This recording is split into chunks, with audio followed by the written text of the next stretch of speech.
कि मीनिंग और कॉन्सेप्ट आप लोगों को समझ आई होगी। अब हम लोग आते हैं थोड़ा कैलकुलेशन में, क्योंकि मीनिंग और कॉन्सेप्ट समझने के बाद जब कैलकुलेशन देखा जाता है तब पूरी चीज़ क्लियर होती है। और नहीं तो जनरली क्या होता है कभी कभी कुछ स्टूडेंट्स के साथ कि हम लोग जब डिस्कस करते हैं मीनिंग और कॉन्सेप्ट के बारे में, प्रोसेस के बारे में, तो वो दिमाग में कैलकुलेशन भी सोचने लगता है। और मैंने कई बार कहा है कि जब बातें मीनिंग कॉन्सेप्ट की हो, प्रोसेस की हो, तो उसमें आप कैलकुलेशन के बारे में मत सोचा कीजिए। जब सम्स में आएंगे तो सिर्फ हम लोग कैलकुलेशन के बारे में सोचेंगे, समझ रहे हैं, तब फिर हम लोग मीनिंग में नहीं जाएंगे।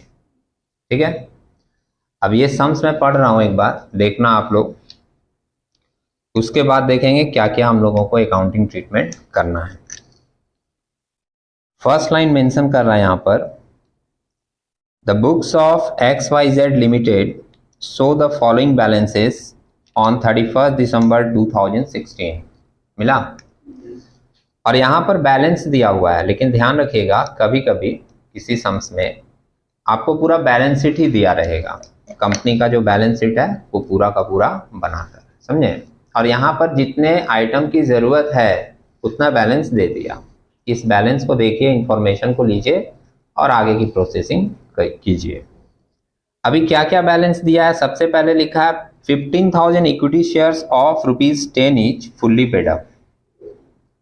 दूसरा इंफॉर्मेशन है 2,510% redeemable preference share of ₹100 each fully paid up.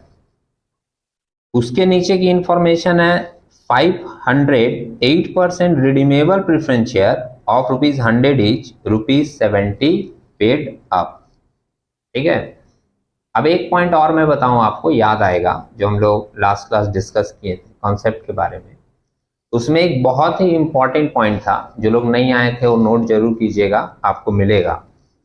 उसमें एक इंपॉर्टेंट पॉइंट क्या डिस्कस किए थे हम लोग, कि कोई भी कंपनी किसी भी प्रेफरेंस शेयर्स को तब तक रिडीम नहीं कर सकती जब तक कि वो फुल्ली पेड अप ना हो।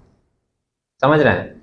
हमारे पास दो प्रेफरेंस शेयर है इस सम्स में, एक ऊपर वाला जो दिया हुआ था सेकेंड पॉइंट में वो फुल्ली पेड अप है, और जो थर्ड वाला दिया है 500 प्रेफरेंस शेयर वो पार्टली पेड अप है। तो पार्टली पेड अप वाले प्रेफरेंस शेयर्स को हम लोग रिडीम नहीं कर सकते as per provision of the act, और जब इसको रिडीम नहीं करेंगे तो हम लोग इसको कंसिडरेशन में कहीं लेंगे भी नहीं। क्लियर है बात? आगे देखिएगा, फंड कुछ दिया हुआ है, जैसे जनरल रिजर्व है, प्रॉफिट एंड लॉस है, सिक्योरिटीज प्रीमियम है, इन्वेस्टमेंट एक है और कैश एट बैंक है। इतने इंफॉर्मेशन है। फर्दर इंफॉर्मेशन क्या बोल रहा है, on 1 January 2017 the board of director decided to redeem the preference share at a premium of 8%। Board of director ने डिसाइड किया कि हम लोग अपने प्रेफरेंस शेयर्स को रिडीम करेंगे 8% के प्रीमियम में। देखो, जब हम अकाउंटिंग एंट्रीज इसका लिखवाए थे तो उसमें मैंने कहा था कि ऐसे ऑर्डर वाइज जनरली अगर बहुत सारे और भी इंफॉर्मेशन रहेंगे तो ऑर्डर वाइज फॉलो करना एंट्रीज उतना खास जरूरी नहीं है, लेकिन आप लोग जब कीजिएगा तो कोशिश कीजिएगा कि जो प्रोसेस मैंने लिखवाया है उसी ऑर्डर में फॉलो कीजिएगा, इससे आपकी गलती होने की चांसेस कम रहेगी। ठीक है, मैं एक छोटा सा आपको लाइन लिख के दिखाता हूं, अभी लिखना मत आप लोग। जैसे मैंने पहली एंट्री लिखी थी, पहली एंट्री क्या लिखी थी, प्रेफरेंस शेयर्स ड्यू करने की, समझ रहे हैं। अब हमको जो नीचे का इंफॉर्मेशन मिला कि 1 जनवरी 2017 को बोर्ड ऑफ डायरेक्टर ने डिसाइड किया है कि वो अपने प्रेफरेंस शेयर को रिडीम करेगा 8% के प्रीमियम में, बोला, तो हम लोग ऐसा कर सकते हैं इस लाइन को पढ़कर कि जो पहली एंट्री होती थी ड्यू करने की वो वाली एंट्री दे सकते हैं। ठीक है, मैं लिख के दिखाता हूं, अभी आप लोग लिखिएगा मत, सिर्फ इंफॉर्मेशन देखिए। Fully paid up preference share कौन सा था आपका, 2500 दिखा, 10% रिडीमेबल मिला। Preference shares of ₹100 is fully paid up कितने का है, 2,50,000 का है ना। ये एंट्री हम सबसे पहले करेंगे ड्यू का। एक एंट्री सिर्फ दिखा रहे हैं, डेट हमारा क्या दिया है, 2017 जनवरी 1 का है।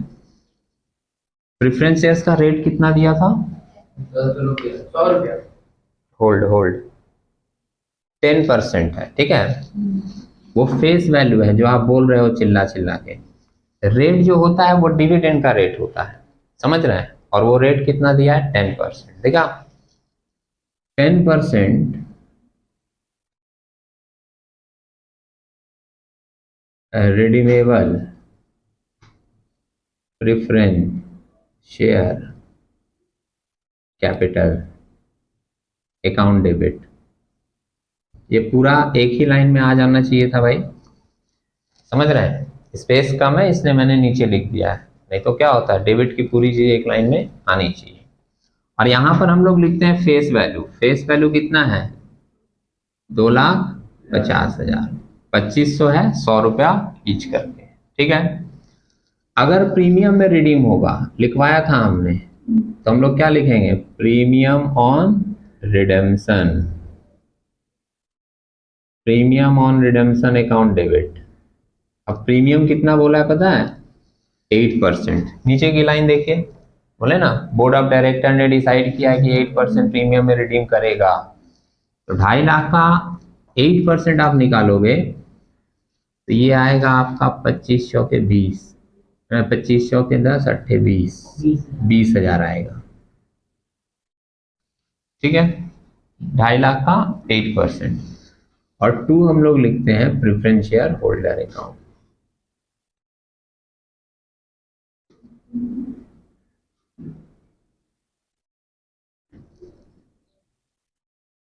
$2,70,000, ठीक है। छोटा सा एक नरेशन लिख दें क्योंकि आप ये पढ़ कर आए हैं, जर्नल में नरेशन देना होता है। हाँ अगर सम्स में एग्जाम में ये बोल दे कि विदाउट नरेशन तो आपने नरेशन नहीं लिखना है, लेकिन ऐसे तो जो रूल है हम लोगों को फॉलो करना पड़ेगा। Being preference shares are due for redemption, preference shares are due for redemption, ठीक है। आप इधर अमाउंट में आके मत लिख दीजिएगा, अपने कॉपी में अपने परफेक्ट वे में नोट कीजिएगा, ठीक है। मैं पूरा कर लेता हूँ एंट्रीज, उसके बाद लिखिएगा। क्लियर है? ये मैंने आपको इसलिए दिखाया कि हम लोग ऑर्डर वाइज शुरू कर सकते हैं एक लाइन पढ़कर। अब इसके बाद आगे का इंफॉर्मेशन देखिए, पूरी इंफॉर्मेशन देख लेते हैं। बोर्ड ऑफ डायरेक्टर ने डिसाइड किया कि प्रेफरेंस शेयर को रिडीम कर देना है। अब बोल रहा है in order to pay off the preference share holder the company also decided to sell the investment. Company ने डिसाइड किया कि इन्वेस्टमेंट को बेच देगा। ऊपर आप देखो, थोड़ा सा ऊपर उठ के देखोगे तो आपको वहां पर दिखेगा इन्वेस्टमेंट कितने का था 1,20,000 का, दिखा। लेकिन नीचे लिखा है in order to redeem the preference shares the company decided to sell the investment, use company's fund and to raise balance by issue of sufficient number of equity shares of ₹10 each at a premium of ₹1 per share, subject to leaving a balance minimum bank balance of ₹9,600. After such redemption investment were sold at ₹1,08,000। मतलब बोला था second line में इस काम के लिए investment को बेच देगा, फिर बीच में और कहानी बनाया और लास्ट में बोला कि बेचा है कितने में 1,08,000। लाइन देख लीजिए फिर से, डाउट हो गया हो।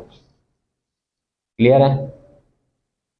इन्वेस्टमेंट बेचा है, अभी हम इन्वेस्टमेंट बेचने का एंट्री भी कर सकते हैं, कोई प्रॉब्लम नहीं है। कितने में बेचा है 1,08,000 में। इन्वेस्टमेंट बेचने का आपको एक सिंपल एंट्री लिखवाया गया था, पैसा आएगा बैंक अकाउंट डेबिट, कितने में बेचा 1,08,000 में, तो 1,08,000 आया। लेकिन आप ऊपर में देखें इन्वेस्टमेंट का बैलेंस कितना दिया था 1,20,000। 1,20,000 का इन्वेस्टमेंट को आप बेच दे रहे हो कितने में 1,08,000 में, आपका 12,000 का लॉस हो जा रहा है, दिख रहा है। लॉस हम लोग डायरेक्ट ट्रांसफर कर सकते हैं कहाँ, प्रॉफिट एंड लॉस में। तो लिखे भी थे हम लोग एंट्री में कि लॉस के लिए होगा profit and loss account debit, कितने का 12,000। 2 क्या गया हमारे पास से, तो लिखेंगे 2 इन्वेस्टमेंट अकाउंट। ये बेसिक एंट्री है, आप गोल्डन रूल के हिसाब से भी सोच सकते हैं, है ना। कितने का इन्वेस्टमेंट चला गया 1,20,000। Being investment sold,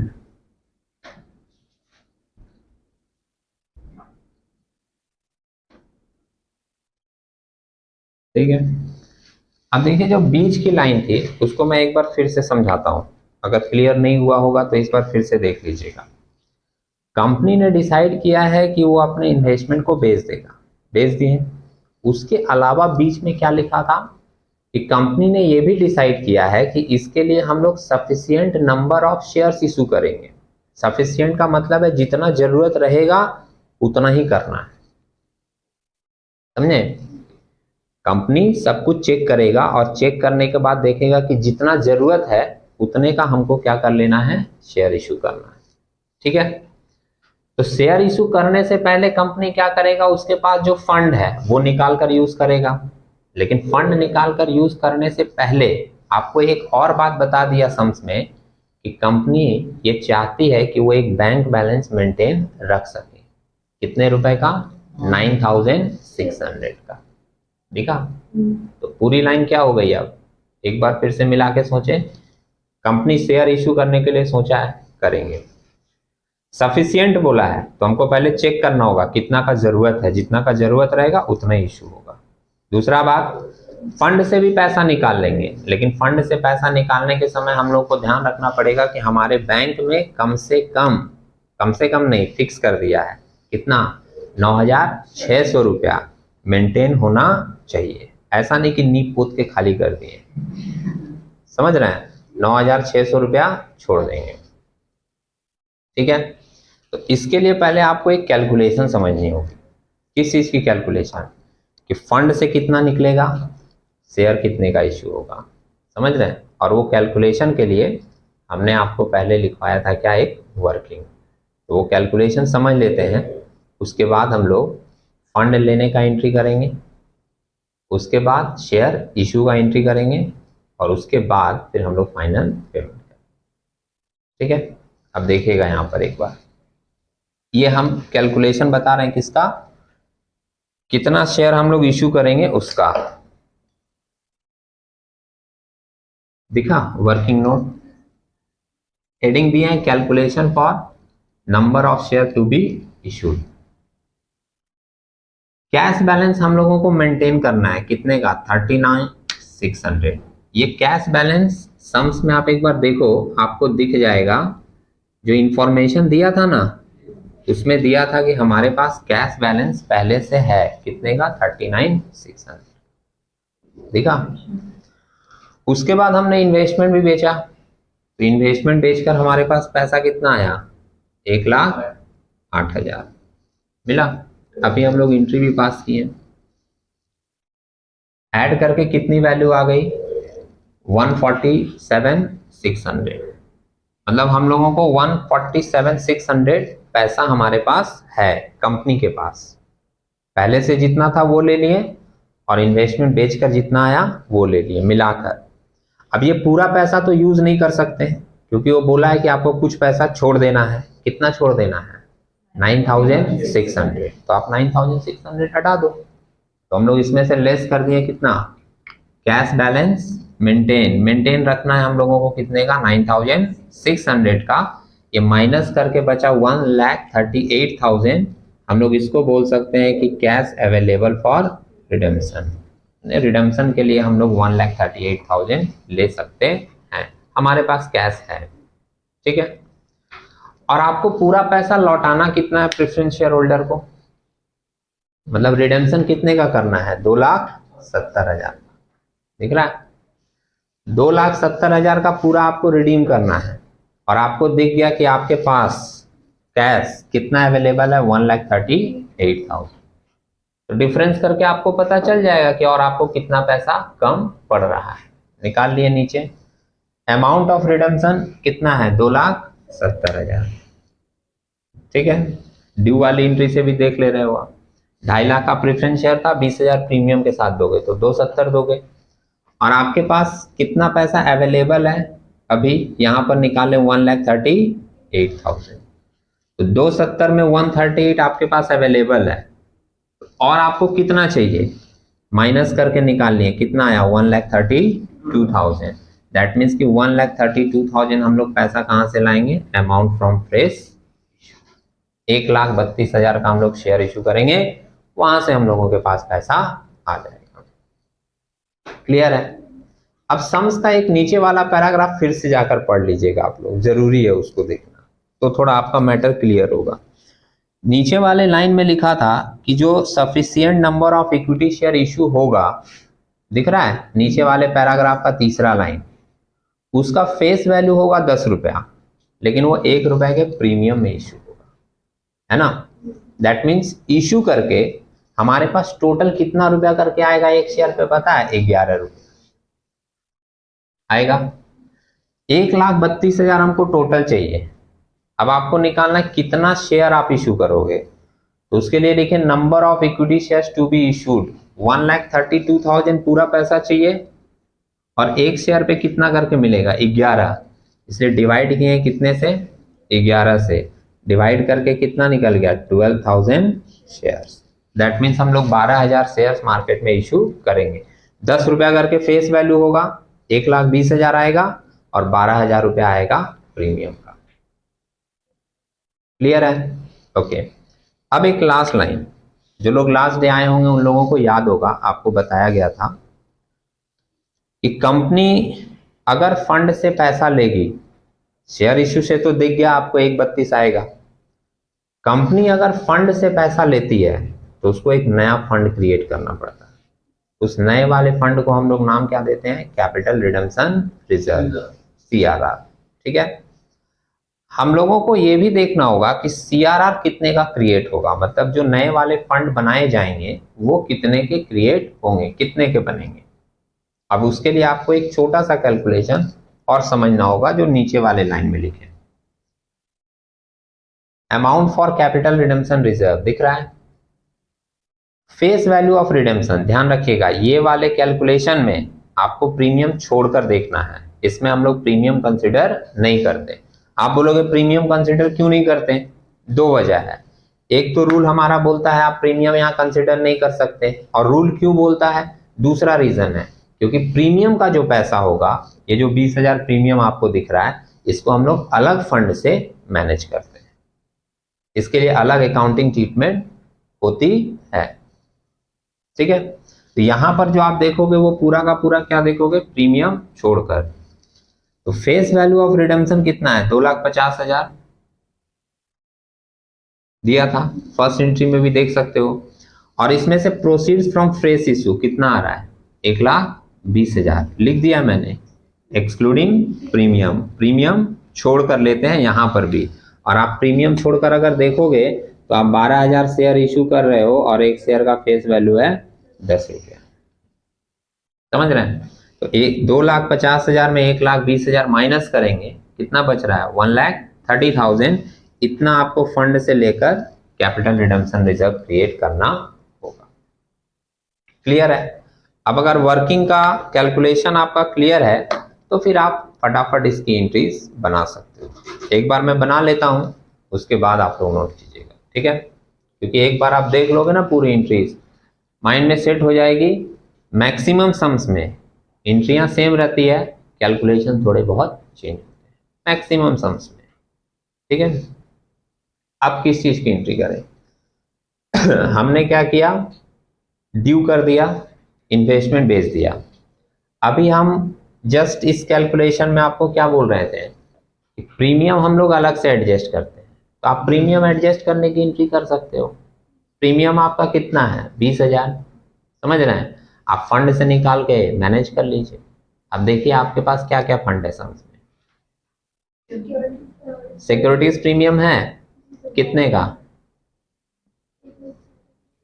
securities premium कितने की है? शायद 15,000 की है ना, लेकिन हमको तो चाहिए यहाँ पर कितना? 20,000। इस बात को भी सोचिए कि आपको प्रीमियम देने के लिए चाहिए कितना? 20,000, और आपके पास फंड में कितना है? 15,000। कोई प्रॉब्लम नहीं है, आप सिक्योरिटीज प्रीमियम से 15,000 निकाल लीजिए। और कोई दूसरा फंड है? जनरल रिजर्व भी है, तो आप जनरल रिजर्व से 5,000 निकाल कर मैनेज कर सकते हैं। और या फिर 15,000 सिक्योरिटीज प्रीमियम से निकाल लिए, और प्रॉफिट एंड लॉस है, प्रॉफिट एंड लॉस में तो इनफ फंड है, और कोई रेस्ट्रिक्शन भी सम्स में लिखा नहीं है, तो वहां पे कुछ रेस्ट्रिक्शन है, तो हम लोग PL से भी निकाल कर ये फंड मैनेज कर सकते हैं। ठीक है, अब इसकी एंट्री क्या होगी देखिएगा एक बार। सिक्योरिटीज प्रीमियम से हम ले रहे हैं। हाँ, तो हमने कहा था कि आपके सम्स में जो भी लिखा रहे, लेकिन आप पूरा लाइन लिखिएगा, उसको हम लोग बोलते हैं सिक्योरिटीज प्रीमियम रिजर्व, है ना। Securities premium reserve account DR 15,000, ये फंड हम निकाल रहे हैं, ठीक है। और एंट्री कैसे बनती है वो भी आपको बता दें, कॉन्सेप्चुअल। फंड हमारा लायबिलिटी है, लायबिलिटी होता है रिजर्व फंड। आप निकाल रहे हो मतलब आपका फंड कम हो जा रहा है। और आपने फंडामेंटल जब सीखा होगा क्लास 11 में, तो पढ़ा होगा कि लायबिलिटी जब कम होता है वो डेबिट किया जाता है। समझ रहे हैं? उसी फंडामेंटल कॉन्सेप्ट पे ये सारी एंट्रियां बन रही हैं जो आपको फर्स्ट डे लिखवाई गई थी। तो जो भी फंड आप यूज करोगे उसको आप सिंपली क्या करोगे, डेबिट करोगे, ठीक है।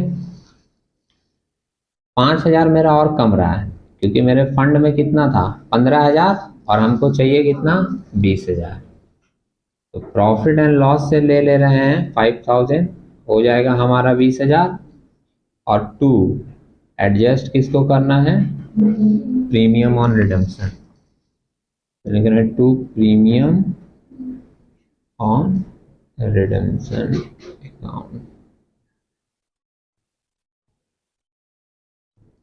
कितने का 20,000, ठीक है। सिंपल सा नरेशन लिख देंगे, being premium on redemption adjusted.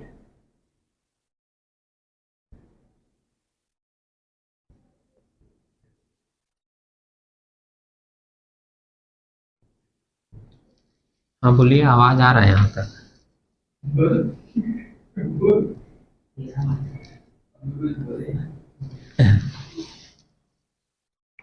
धैर्य रखो, तुम्हारा आवाज सब पे भारी है।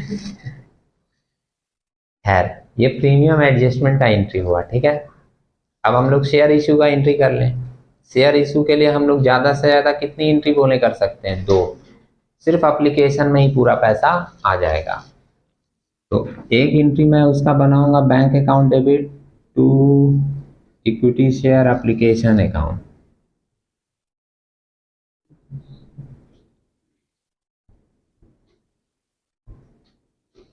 बोलो धीरज, कितना पैसा लेंगे इसमें? 1,20,000।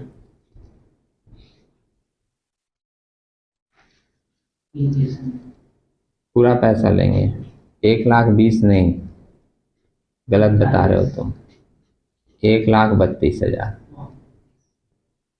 अभी नोट में आप देखें ना, आप शेयर टोटल कितने का इश्यू करके पैसा लाओगे, 1,32,000। तुम ये सोचे कि प्रीमियम अलग करके बोलेंगे, है ना। वो प्रीमियम अलग होता है जब कैपिटल में ट्रांसफर करते हैं तब। लिख के दिखाता हूं मैं, ये होगा being application money received,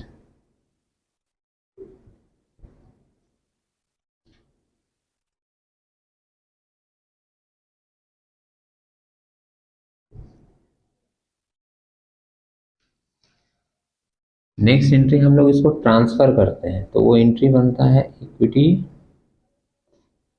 share application account debit.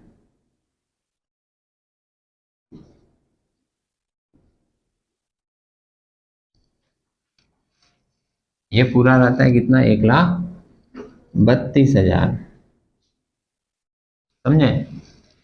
2 equity share capital account, इसमें आता है आपका फेस वैल्यू, मैंने 12,000 शेयर इंटू 10 करके कितने का, 1,20,000। 12,000 इंटू 10 और 2 आ जाता है सिक्योरिटीज प्रीमियम रिजर्व,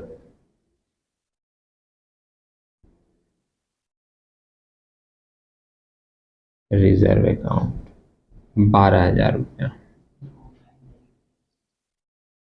12,000 शेयर्स पे 1 रुपए के हिसाब से। क्लियर है? सिंपल सा नरेशन लिख दे रहे हैं, बीइंग एप्लीकेशन मनी ट्रांसफर्ड। और वो जो रूल है ना, कौन सा वाला, एज पर बोर्ड रिजोल्यूशन लिखने का, वो आप लोग लिख लीजिएगा, एप्लीकेशन मनी ट्रांसफर्ड। वो एज पर बोर्ड वाला फर्स्ट चैप्टर में हम लोग सीखे हैं ना कि कैपिटल की एंट्री होती है तो वो लिखना पड़ता है, आप लोग लिख लीजिएगा। वैसे हम भी बोल दे रहे हैं, आप लोग लिख लीजिएगा, इतना पता है तुम लोग भी इतना ही लिखोगे, है ना। और कुछ लोग और भी बढ़िया रहता है, वो लोग ये भी नहीं लिखता, बोलता सर नरेशन घर में लिख लेंगे, और 2 महीने के बाद भी अगर कॉपी खोला जाए तो नरेशन वाला जगह खाली मिलेगा, क्योंकि एक नॉर्मल ह्यूमन बिहेवियर है। क्या पता है, आप जिस काम को फिनिश कर देते हो ना वो फिनिश हो जाता है, और अगर मान लीजिए आप किसी काम को ड्यू रख देते हो, ज़्यादा चांसेस है कि वो ड्यू ही रहेगा, लास्ट तक ड्यू रहेगा। एंट्री समझ में आ रही है ऑर्डर वाइज, क्या क्या एंट्री किए बोलो तो तुम्हें। पहला एंट्री है ड्यू का, दूसरा इन्वेस्टमेंट बेचे हैं, सिंपल बोलो ना, एंट्री नहीं बताना है, सिर्फ ये बोलो किस चीज की एंट्री है, उतना ही समझ लीजिए, एक क्लास में काफी है ना। पहले हम लोग एंट्री किए किसका, ड्यू का, दूसरा एंट्री हम कर दिए इन्वेस्टमेंट बेच दिए, तीसरी एंट्री हम लोग किए हैं कि प्रीमियम में अगर ड्यू होगा, प्रीमियम में अगर रिडेम्पशन होगा तो हमको प्रीमियम एडजस्ट करना हो, आप फंड से लेके प्रीमियम एडजस्ट कर दिए, 3 एंट्री हो गई। चौथी और 5वीं एंट्री किए हम लोग किस चीज़ का, शेयर इशू करने का, क्योंकि सम्स में बोला था कि हमको सफिशिएंट शेयर इशू करना है, तो पहले हम लोग कैलकुलेशन किए कि कितने का करना है और उसके बाद शेयर इशू का एंट्री किए, ठीक है। 5 एंट्री हो गया। अब 6 नंबर एंट्री हम करेंगे, तो हम लोगों को नया फंड बनाना है, उसका नए फंड का नाम है CRR, कैपिटल रिडम्पशन रिजर्व, और वो कितने का बनाना है, 1,30,000 का निकला है नोट में अपना, है ना। अब ये फंड बनाने के लिए भी हम लोग अपने पुराने फंड से पैसा निकालते हैं, तो आप एक बार जरा देखिएगा कहाँ कहाँ पर आपके पास पैसा अवेलेबल है। आप देख रहे हो जनरल रिजर्व है कितने का, तो वहां से आप ले लीजिए 75, कोई प्रॉब्लम नहीं है, समझ रहे हैं। जनरल रिजर्व अकाउंट डेबिट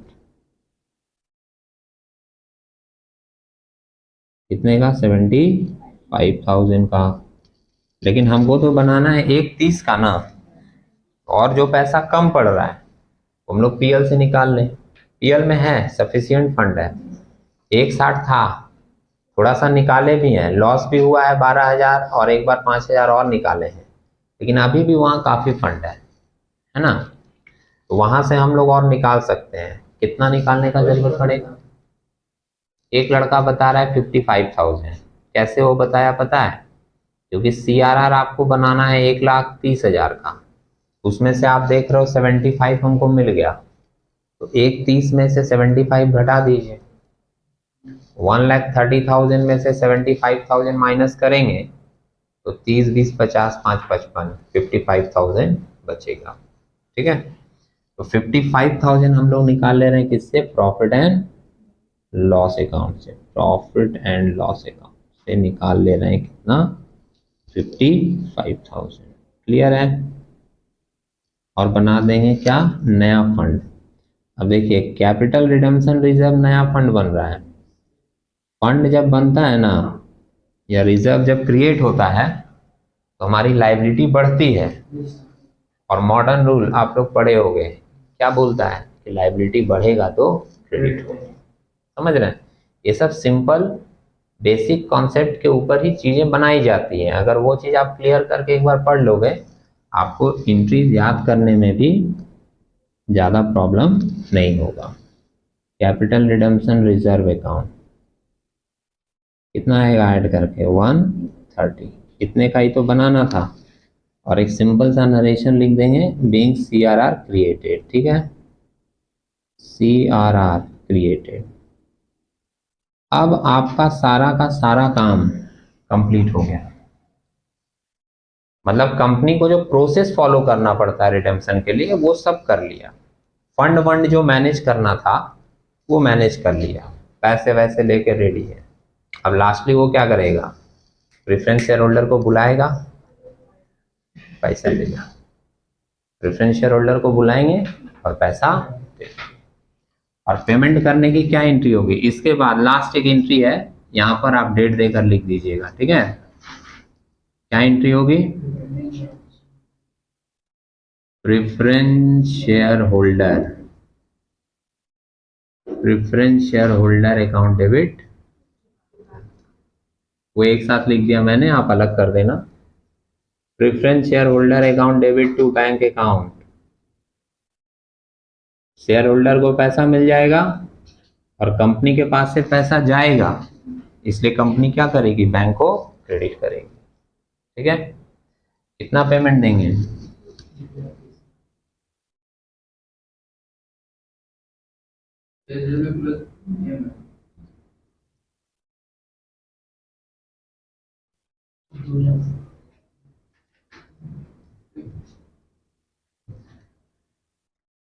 कोई भी फिगर बोल दे रहे हो, 2 सप्ताह, कहीं से भी फिगर थोड़ी बोल देंगे। जितना आप ड्यू किए हो, दिख रहे हो, उतना जनरली हम लोग पेमेंट करते हैं। अगर सम्स में कुछ और नहीं लिखा है तो पूरी बात मैं बताता हूं, क्योंकि अभी हम लोग दूसरा सम्स करेंगे, उसमें देखेंगे कि ड्यू हुआ है 3 लाख, एक एग्जांपल ले रहे हैं, ड्यू हुआ है 3 लाख, आप पेमेंट कर रहे हैं 2,40,000, तो क्वेश्चन आ जाएगा ना कि अभी आप पिछले सम से बोले थे कि जितना ड्यू होगा पूरा पेमेंट होगा, और यहाँ पर फिर पूरा नहीं कर रहे हैं। तो मैंने क्या लाइन कही कि जितना ड्यू आप दिखाए हो उतना आप पेमेंट दिखाओगे, अगर सम्स में कुछ एडिशनल बात नहीं बोला है तो इससे रिलेटेड, ठीक है। तो फिलहाल अभी आप लोग क्या कीजिए, इस सम्स को नोट कर लीजिए, तो पूरा मैटर क्लियर हो जाए फिर हम लोग अगले सम्स में मूव करेंगे।